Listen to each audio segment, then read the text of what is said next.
दोस्तों, जब से हम पैदा हुए हैं बचपन से तो हम देखते आ रहे हैं कि जब भी हमें कुछ लिखना होता है तो हम पेपर का इस्तेमाल करते हैं, यानी कि कागज का।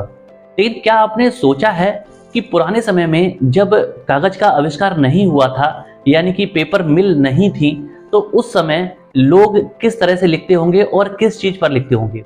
आप जानते हैं कि हमारे देश का जो इतिहास है वो बहुत पुराना रहा है, दुनिया के प्राचीन जो इतिहास है उनमें से एक है। और पुराने समय में बहुत सारे ऐसे ऋषि मुनि तपस्वी लेखक और कवि रहे हैं जिन्होंने बहुत सारे ग्रंथ वेद पुराण लिखे हुए हैं। अगर हम बात करेंगे जैसे कि कालिदास जी, तुलसीदास जी, सूरदास जी और ऐसे बहुत सारे व्यक्ति रहे हैं जिन्होंने बहुत सारे वेद पुराण ग्रंथ लिखे हैं। और उस समय आप जानते हैं कि जो पेपर है वो नहीं हुआ करता था, तो फिर आखिर वो क्या चीज थी जिस पर ये चीजें लिखी जाती थी, तो इसी बारे में आज मैं आपको बताने वाला हूं। स्वागत है आप सभी का सबसे पहले तो आपके अपने YouTube चैनल चंदन सर कानपुर में।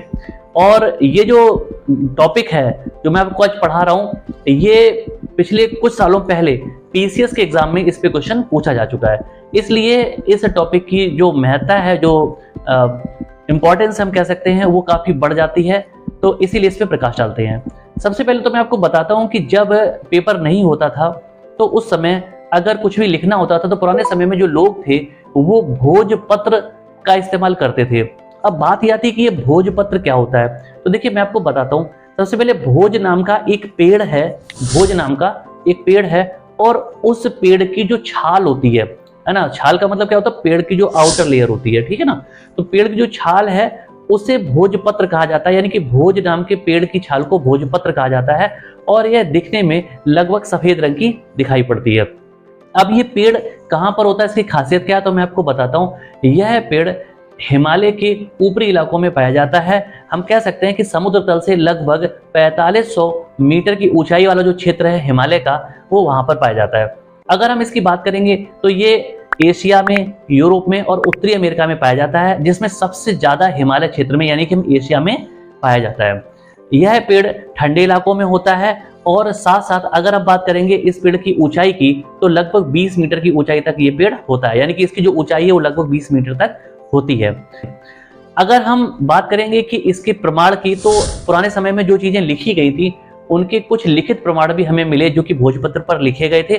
और अगर हम बात करेंगे कि हरिद्वार के गुरुकुल कांगड़ी विश्वविद्यालय की, हरिद्वार में गुरुकुल कांगड़ी विश्वविद्यालय है, वहां के संग्रहालय यानी कि म्यूजियम में अभी भी भोजपत्र पर लिखे हुए लेख रखे गए हैं, जिन्हें आप अगर चाहें तो वहां पर विजिट करके देख सकते हैं।